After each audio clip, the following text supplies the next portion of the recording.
الحمد لله كفى والصلاة والسلام على من اصطفى ما بعد.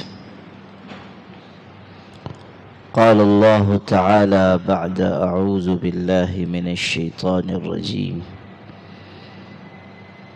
ما أصاب من مصيبة في الأرض ولا في أنفسكم إلا في كتاب من قبل أن نبرأها.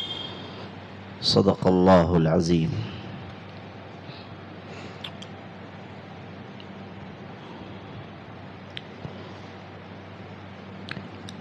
اللہ تعالیٰ پر ایمان لانے کا جو اعزاز اور شرف ہم کو حاصل ہے، وہ کائنات کی سب سے بڑی دولت ہے،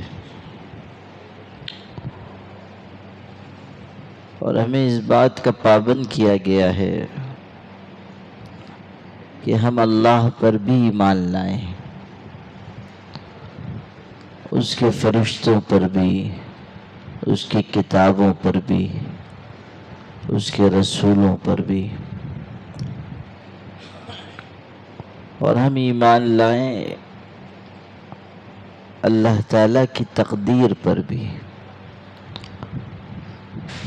ہم کہتے ہیں والقدر خیرہ وشرہ من اللہ تعالی، کہ ہم اللہ کی تقدیر پر ایمان لائیں. تقدیر اچھی ہو یا بری ہو، ہمارا اس پر ایمان ہے. اس لیے کہ ہماری نگاہ میں یہ بات ہے اور دل میں بھی یہ بات جمی ہوئی ہے کہ تقدیر بنانے والا اللہ ہے.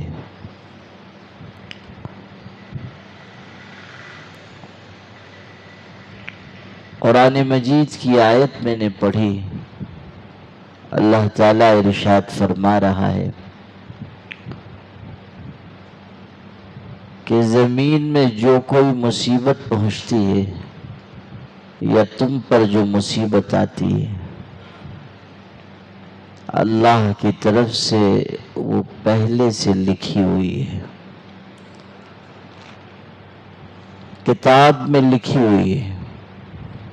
کتاب سے مراد ہے لوح محفوظ، جہاں اللہ نے سب مخلوق کی تقدیر لکھ دی ہے.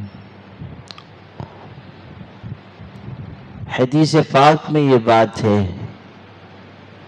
کہ سب سے پہلی چیز جو اللہ نے پیدا کی وہ قلم ہے. سب سے پہلی چیز جو پیدا کی گئی قلم ہے. اور جب اللہ نے قلم کو پیدا کیا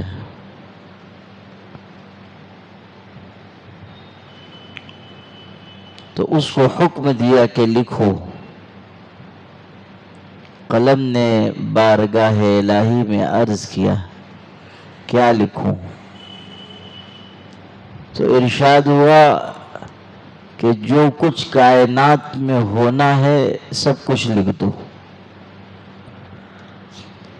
چنانچہ قلم کے ذریعے سب تقدیر اسی وقت لکھ دی گئی. حدیث کے الفاظ ہیں فَكَتَبَ مَا هُوَ كَائِنٌ إِلَى يَوْمِ الْقِيَامَةِ. قیامت تک جو کچھ ہونا ہے وہ سب اللہ کے حکم سے قلم نے لکھ دیا. ایک روایت میں یہ بات آئی ہے کہ آسمان زمین کی پیدائش سے 50,000 سال پہلے تقدیر لکھ دی گئی، اور جو لکھا ہوا ہے وہ پورا ہو کر رہے گا. اللہ کی لکھی ہوئی تقدیر غالب آ کر رہے گی. انسان تدبیر کرتا ہے، ایک طرف انسان کی تدبیر ہے اور دوسری طرف اللہ کی تقدیر ہے. انسان اپنی تدبیر پہ ناز کرتا ہے، وہ سمجھتا ہے کہ میری تدبیر سے سب کچھ ہوگا۔ اللہ کی تقدیر انسان کی تدبیر پہ مسکراتی ہے کہ تدبیر سے کچھ نہیں ہوگا، تقدیر سے ہوگا۔ جو اللہ چاہے گا وہ ہوگا، جو اس نے مقرر اور مقدر کیا ہے وہ ہوگا۔ تو اللہ پاک نے سب مخلوق کی تقدیر لکھ دی ہے۔ کون انسان کب پیدا ہوگا، کتنا رزق پائے گا، زندگی کیسی گزارے گا، نیک ہوگا یا برا ہوگا، کہاں کہاں رہے گا، کہاں جائے گا، کس کس سے ملے گا، زندگی میں کیسے حالات آئیں گے، پھر کہاں اس کی موت ہوگی، سب اللہ کی تقدیر میں لکھا ہوا ہے۔ اور جس طرح لکھ دیا گیا اسی طرح ہونا ہے۔ اللہ کی اس تقدیر پر دل سے راضی رہنا، یہ بھی ایمان کا حصہ ہے۔ کوئی مشکل آ جائے، کوئی مصیبت آ جائے، کوئی پریشانی آ جائے، یہ نہ ہو کہ انسان بے صبر بن جائے، یہ خیال کرے کہ میرے اللہ کی طرف سے یہ لکھا ہوا تھا اور یہ ہو کر رہنا تھا۔ حدیث پاک میں یہ بات آئی ہے، اگر کسی شخص کے اوپر کوئی مشکل آتی ہے، کوئی مصیبت آتی ہے، آپ دیکھیں گے بہت سے لوگ ایسے ہوتے ہیں، کوئی مشکل آ گئی، کوئی پریشانی آ گئی، فوراً وہ کہنے لگتے ہیں اگر میں ایسا کر لیتا ایسا نہ ہوتا، اگر میں ویسا کر لیتا یہ نہ ہوتا۔ حدیث میں منع کیا گیا، کہا گیا کہ اس طرح نہ کہو، بلکہ یہ کہو کہ قدر وما شاء فعل، اللہ نے جو چاہا اس کو طے فرما دیا۔ فَإِنَّ لَوْ تَفْتَحُ عَمَلَ الشَّيْطَانِ، یہ جو ہم کہتے ہیں اگر میں ایسا کر لیتا بہتر ہوتا، ویسا کر لیتا یہ مصیبت نہ آتی، حدیث میں منع کیا گیا، فرمایا گیا کہ یہ اگر مگر کی بات نہ کرو، اس لیے کہ اس سے شیطانی عمل کا دروازہ کھل جاتا ہے۔ کہنے کی بات یہ ہے کہ بس اللہ نے جو چاہا اس کو مقدر فرما دیا، اللہ نے جیسا چاہا طے کر دیا، یہ بات مومن کی زبان سے نکلے۔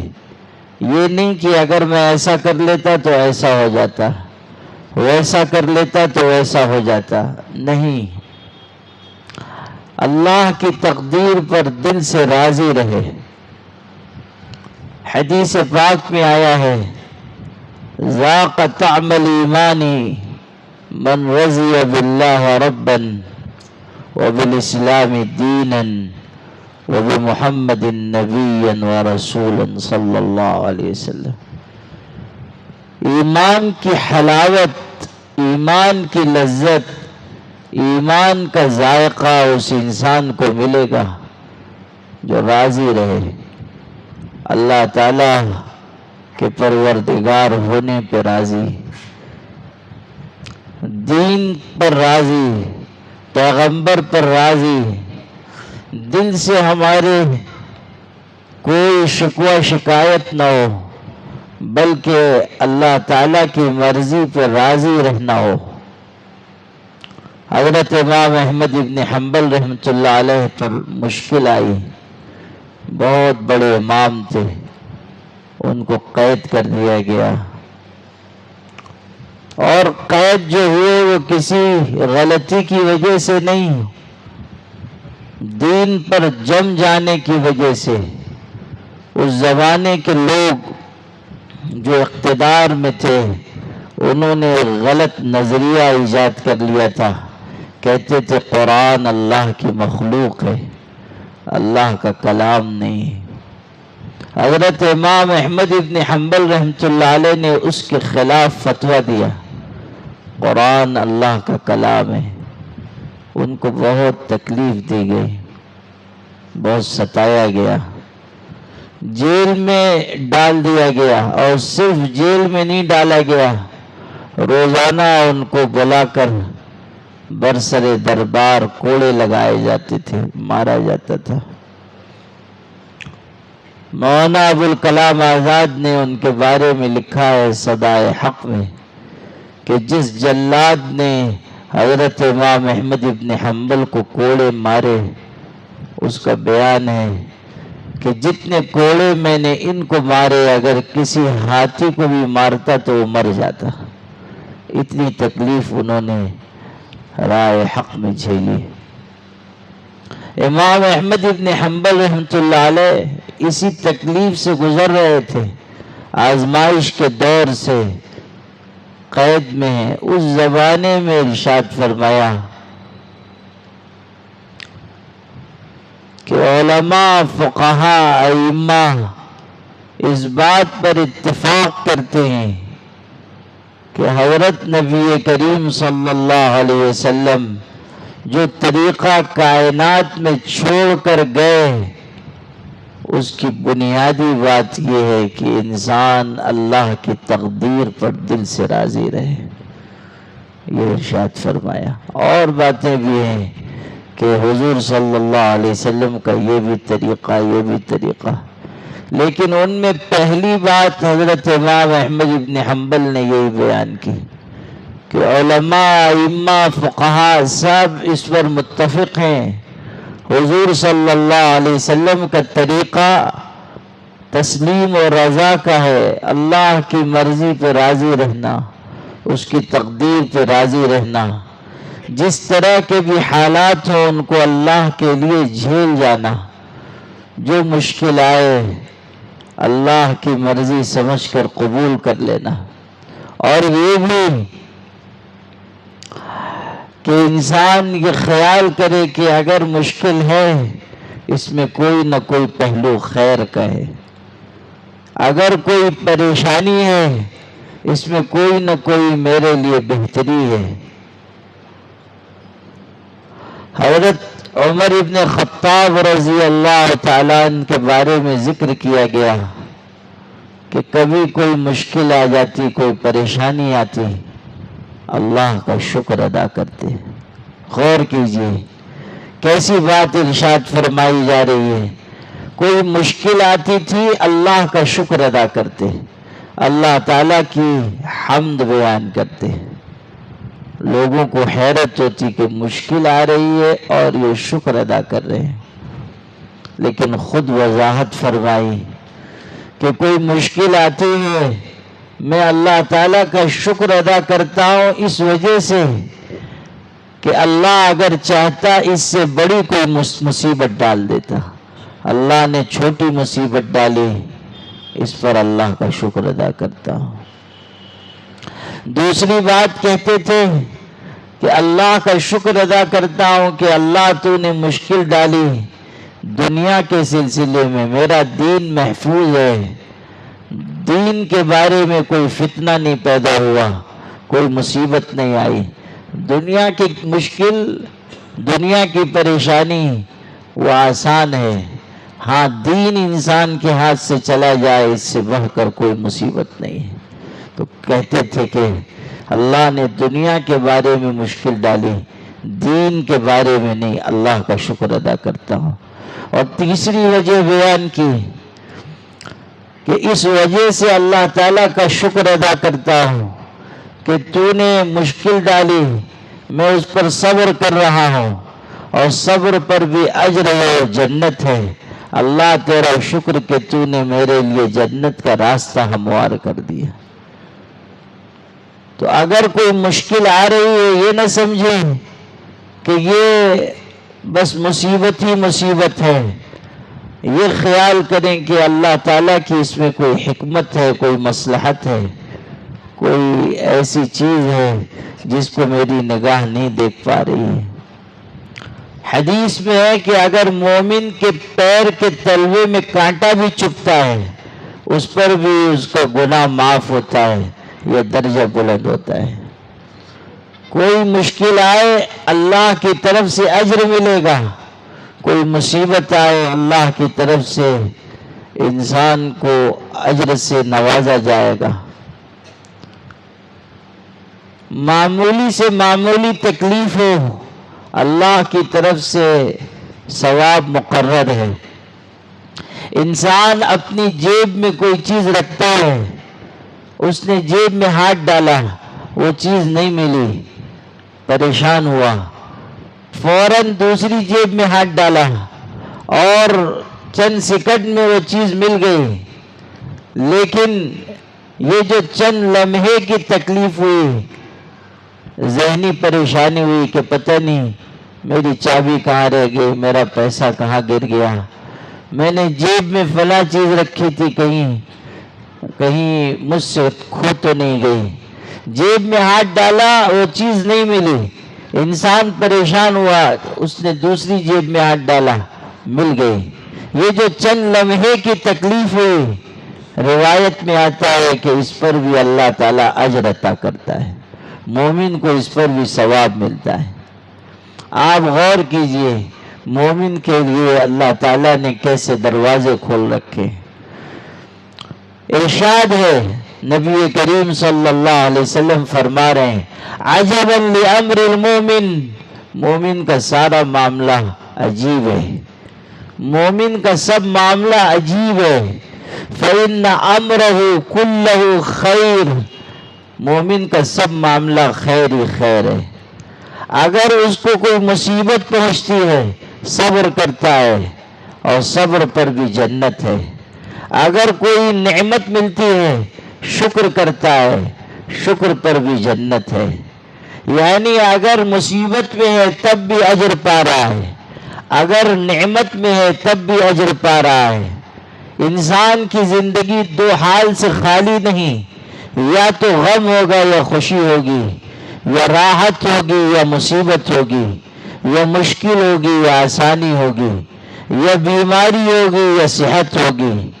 انسان جس حال میں بھی رہے، مومن جس حال میں بھی رہے اس کے لیے خیر ہے۔ بیمار ہے تو اجر مل رہا ہے، صحت مند ہے نعمت پہ شکر کر رہا ہے، اجر مل رہا ہے۔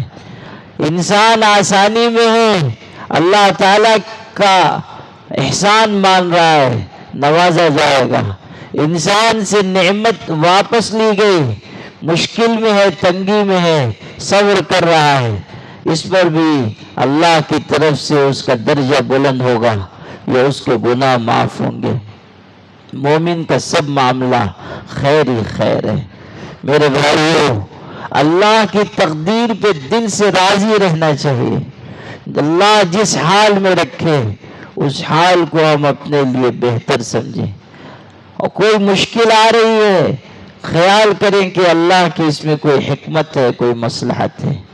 کہتے ہیں پرانے زمانے میں کوئی بادشاہ تھا، وہ اس کے دربار میں بڑے عقل مند لوگ تھے، علم والے، ایک وزیر بھی تھا بڑا صاحب ایمان، اور اس وزیر کے ایمان کا یہ عالم تھا، کوئی بات پیش آتی تھی بس اس کی زبان سے نکلتا الحمدللہ، اللہ تیرا شکر ہے۔ کوئی مصیبت بھی پیش آتی وہ کہتا اللہ تیرا شکر ہے۔ کوئی مشکل آ رہی ہے کہتا ہے اللہ تیرا شکر ہے، اس میں تیری کوئی حکمت ہوگی، کوئی مصلحت ہوگی۔ ایک مرتبہ ایسا ہوا کہ بادشاہ شکار کا شوقین تھا، نکلا اور ایک ہرن کا شکار کرنا چاہ رہا تھا، تیر چلانے جا رہا تھا، غلطی سے تیر اس کی انگلی میں چبھ گیا اور زہر چڑھنے لگا۔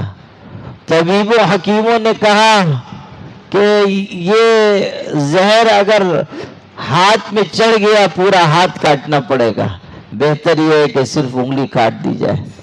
بادشاہ کی ایک انگلی کٹ گئی، جب بادشاہ کی انگلی کٹی، وزیر کو معلوم ہوا، اس کی زبان سے نکلا الحمدللہ، اللہ تیرا شکر ہے۔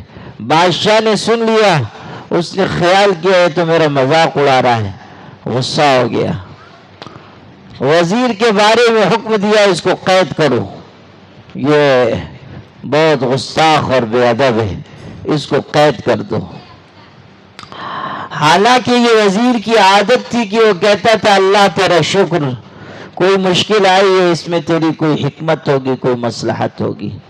جب بادشاہ نے کہا قید کرو، تب بھی اس نے کہا الحمدللہ، اللہ تیرا شکر، قید ہو گیا۔ بادشاہ 2-4 دن کے بعد پھر شکار پر نکلا۔ اب یہ مشکل پیش آئی کہ ایک شکار کے پیچھے گھوڑا دوڑاتا ہوا دور نکل گیا، یہاں تک کہ سپاہی بھی پیچھے رہ گئے اور بادشاہ راستہ بھٹک گیا۔ راستہ بھٹک کر ایسی جگہ چلا گیا کہ وہاں ایک جنگلی قبیلہ آباد تھا۔ وہ جنگلی لوگ، انہوں نے اس کو دیکھا، پکڑ لیا۔ ان کو کیا مطلب کہ کون ہے؟ ان کے علاقے میں اس زمانے میں قحط پڑا ہوا تھا اور وہ سب مشرک لوگ تھے، ایک بت کی پوجا کرتے تھے۔ انہوں نے نظر مان رکھی تھی کہ ہم اپنے بت پر کوئی کسی کو قربان کریں گے، بھیٹ چڑھائیں گے تاکہ بارش ہو جائے، جو آدمی ہم کو پہلے مل جائے گا اسی کو پکڑ کے قربان کر دیں گے تاکہ بارش ہو۔ غلط عقیدے کے لوگ تھے، غلط ذہن اور خیال کے۔ بادشاہ کو پکڑ کر لے آئے اور چاہا کہ بت کے اوپر قربان کر دیں تاکہ بارش برسے۔ اب جب بادشاہ کو پکڑ کر لے کر آئے اور بت کے قدموں میں اس کو لٹایا تاکہ ذبح کر دیں، اتنے میں کسی کی نظر پڑی کہ انگلی کٹی ہوئی ہے۔ ان کا یہ ذہن بھی تھا کہ قربانی جس کی جائے وہ بے عیب ہونا چاہیے، یعنی اس کو جسمانی کوئی عیب نہ ہو۔ اس کی تو انگلی کٹی ہوئی تھی، چنانچہ انہوں نے کہا کہ نہیں، یہ عیب دار ہے، یہ نہیں چلے گا، کوئی ایسا شخص چاہیے جو بے عیب ہو، جس میں کوئی جسمانی نقص عیب نہ ہو۔ چنانچہ ان جنگلی لوگوں نے اس کو چھوڑ دیا، ہمارے کام کا نہیں ہے۔ بادشاہ کی جان بچی، یہ وہاں سے بھاگا اور واپسی میں کہیں سپاہی سب طرف تلاش کر رہے تھے، سپاہی مل گئے، بادشاہ کو لے کر آئے۔ اب بادشاہ نے آتے ساتھ سب سے پہلا کام یہ کیا کہ وزیر کو قید سے آزاد کروایا، بلوایا، اس لیے کہ جو انگلی کٹی تھی اسی کی وجہ سے نجات ہوئی، بچ گیا ورنہ جان چلی جاتی۔ وزیر کو بلایا اور کہا کہ جب میری انگلی کٹی تم نے الحمدللہ کہا اور یہ کہ اس میں بھی کوئی مصلحت ہے، مجھ کو بہت غصہ آیا، لیکن مجھ کو پتہ چل گیا کہ واقعی ہر کام میں اللہ کی حکمت ہوتی ہے۔ اگر میری انگلی نہ کٹتی آج گردن کٹ جاتی اور جان نہیں بچتی۔ چھوٹی مشکل کی وجہ سے بڑی مصیبت ٹل گئی، مگر یہ بات سمجھ میں نہیں آئی کہ تمہارے قید ہونے میں کیا مصلحت تھی۔ تمہارا قید ہونا بھی تو مصیبت تھا، یہ مصیبت آئی، یہ اس میں کیا حکمت مصلحت تھی، یہ نہیں سمجھ میں آیا۔